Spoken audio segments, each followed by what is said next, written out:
The premiership race looks like anybody's, with some fancy stumbling, some precocious up-and-comers pressing their claims, and a couple of coaches who are apparently about to be sacked now being hailed as geniuses. Let's put the highs and lows of round 9 under the microscope in Hot or Not.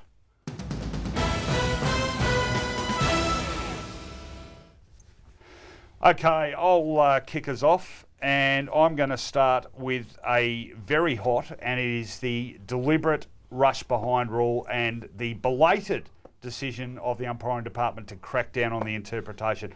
I reckon it's a ripper, Finey. It came in for a reason, and it came in for the start of 2009, and early on the interpretation was tight, and it made play a lot more exciting near goals. And over the years, they've just let it go and go to the point where we're almost back to where we started. So this has been a hobby horse of mine. I'd like to actually claim the credit for this crackdown. Now, here's a good example of one on the weekend. This was much discussed. Lee Spur soccering the ball through. Absolutely a free kick every day of the week, isn't it? Spot on. I mean, what the problem was, we had too much of a disparity between the actual boundary line, which has become red hot, and the goal square and the points. Now there's another, that's the Piers Hanley one. That's also red hot. I mean, he's got at least 2 metres between he and Nathan Jones. He can dispose of the ball. You don't get that sanctuary. You shouldn't have it. You don't have it outside the scoring zone. Correct. Why should you have it inside? I mean, the big question is, do we have a rule of the week? It seemed to become red hot all of a sudden. Yeah, well, I mean, there has been evidence of that actual memo that went around to the club, so I don't know what Roosy's doing. He obviously needs to read his email inbox a bit better. Keep going with the hots or nots. You're on a roll. Okay, well, we're breaking with protocol here, but I'll go with my second one.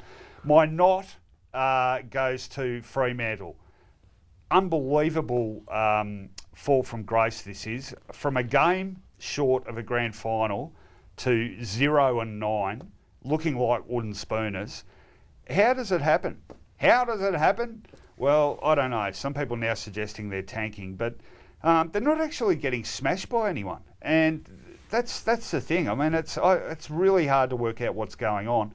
But it's just a disgraceful collapse, really, by a side that still has... that side they played on Saturday night still had 14 guys from the preliminary final in it. So I don't know what's going on over there, but they are definitely not hot. Do you want me to keep going? Yeah, look, just on Fremantle, the obvious situation is when Nat Fyfe fell over, it's as though the balloon was pricked, and you only need to give the suggestion as a coach or a football club that you're in the R word, rebuild, and the different focus, players are differently inclined and they become easy beats. If not easy beats, they become eminently beatable.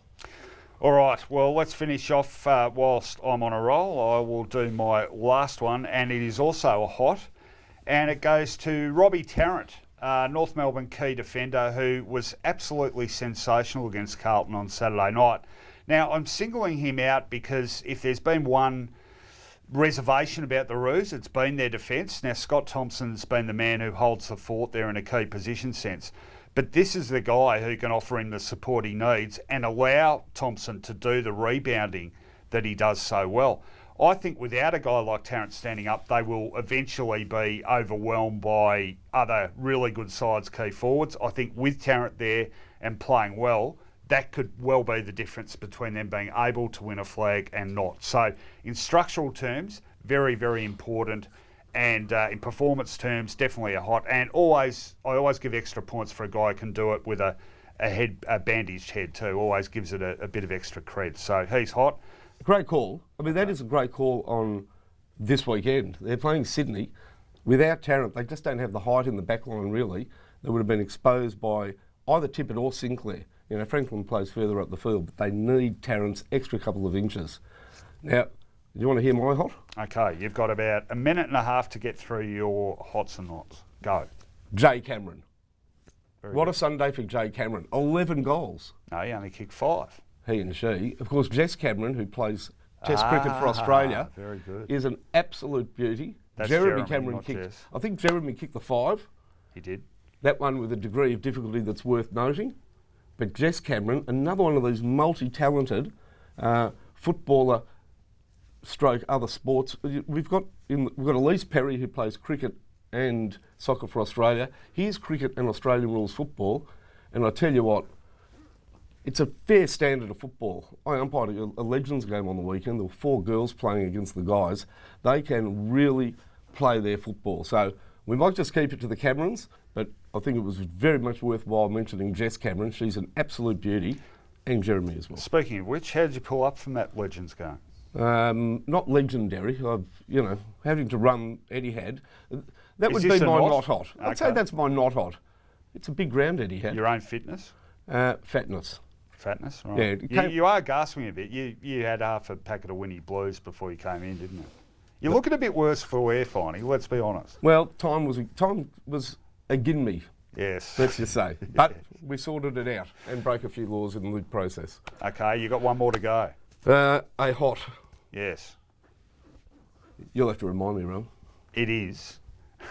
I'm doing your hots. It is Ben Reid. Oh, now, Ben Reid's rundown. This was fantastic. Reece Stanley won 1 or 2 grand final sprints. Yep. So in the very same spot where he was sprinting against the best in the AFL, Ben Reid, I was just seeing whether we had it on the video, Ben Reid has chased him down. Come on, Ben, get him. Fastest player in the league, not on your Nelly, Ben's got him. And let me tell you, that was in the first quarter, a first quarter where obviously Collingwood set up the game 7 goals to none, and he played a really important role in that, lifted the entire team, great win by the Pies. No, set the tone. It was a great win by the Pies, who might be back in town.